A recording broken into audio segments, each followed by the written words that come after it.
explosive survey has revealed that just 23% of would-be new car buyers plan to get an electric car between now and 2028. That's substantially below the 28% needed under the UK government's ZEV mandate. This is in the face of what the industry has described as unsustainable discounts worth an estimated £4.5 billion that car makers offered UK buyers last year in order to comply with the ZEV mandate.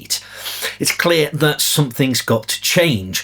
That's why the industry is calling for VAT on EVs to be halved, which could increase the demand for EVs to around 40%. But at an average cost of £1,000 per vehicle sold, is that a price the UK can really afford? Hey, I'm Jonas and welcome to Dave Takes It On. Thanks to everyone for your fantastic support in helping us reach 20,000 subscribers in just 2 years. That's pretty amazing.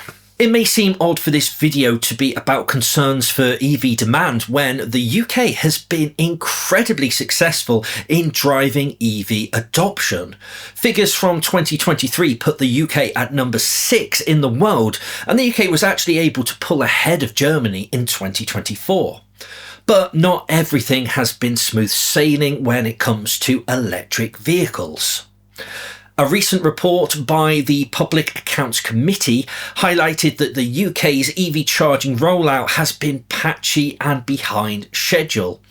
It also revealed that not a single EV charging point is currently fully accessible, and that the country risks serious injustice being baked into the fabric of the UK's charging infrastructure. The UK is on target to have around 300,000 charging points by 2030, but currently 43% of those are installed in London and the South East. This is something we've seen ourselves.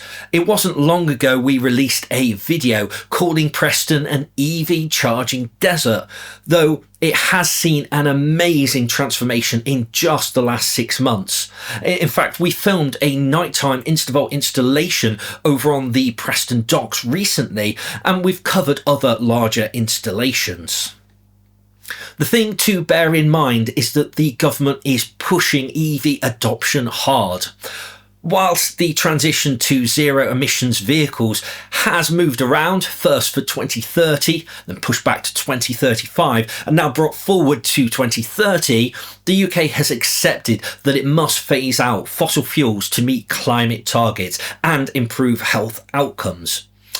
And that's understandable when air pollution is estimated to cost the UK £20 billion annually, contributing to 25,000 deaths, with all the main pollutants, particulate matter, oxides of nitrogen and ground level ozone, linked to petrol and diesel vehicles. But whilst EV sales may be seen as an easy fix, consumer interest is notoriously fickle and fueled by self-interest. An EV can be significantly cheaper to run, costing £500 less than a comparable petrol car, but they have been significantly more expensive to buy, often in the region of £5,000 to £10,000 more. Recent price cuts driven by the ZEV mandate have helped narrow that distance, and some models now coming out at price parity, like the Vauxhall Frontera, but EVs still have this perception of being more expensive. That's why it's important to take the recent SMMT study seriously. The SMMT stands for the Society of Motor Manufacturers and Traders, and it's the UK trade association for the motor industry. It's aware that if the EV transition isn't handled properly, it could result in massive job losses in the UK car manufacturing industry, with a report last year from the Energy and Climate Intelligence Unit putting that number at up to 400,000 job losses. Yet, that same report said that a successful transition could increase jobs in the sector by up to 167,000. High taxes contribute significantly to the cost of electric vehicles, making them less accessible to the average consumer and hindering widespread adoption. This is especially true in countries where EVs are already more expensive than their petrol-powered counterparts, like the UK. As a result, many people who might be interested in buying an electric vehicle are priced out of the market, putting that transition to EVs at risk. That's because a slow transition would slow the uptake of EVs, whilst petrol cars would become less profitable due to declining economies of scale. Additionally, high taxes also affect the resale value of EVs, making them less appealing to consumers who are looking for more affordable options. This limits their availability in the used car market, which is where most people buy their vehicles. Consumers are not the only ones who benefit from lower taxes on EVs, as car manufacturers also profit from it.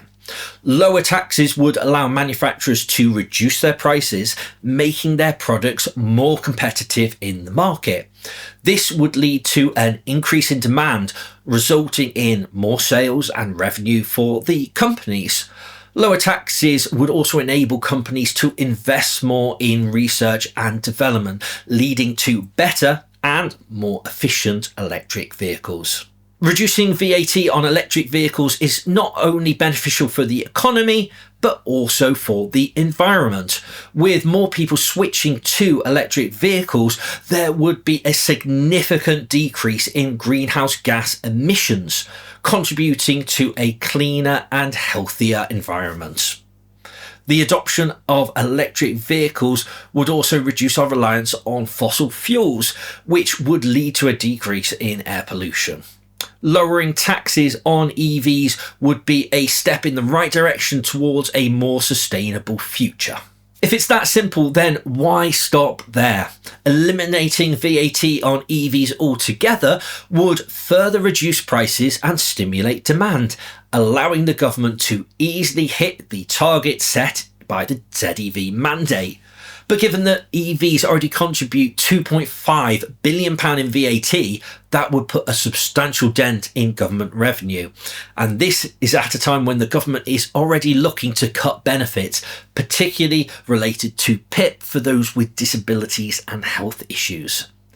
Can the government really be seen to be giving a substantial tax cut to those wealthy enough to buy a new car, whilst taking from those already unable to make ends meet?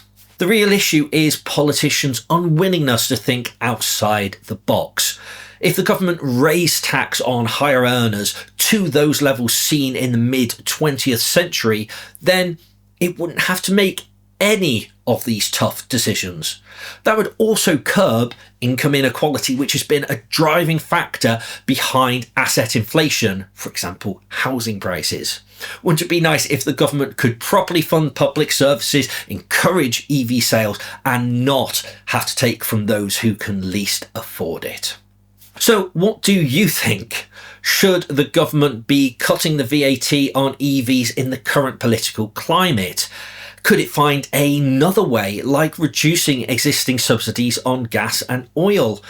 Could it raise fuel tax on motorists to disincentivise petrol and diesel? Or should EVs be forced to prove their own worth in the market? Let me know in the comments down below, as there really isn't a simple solution. Or is there?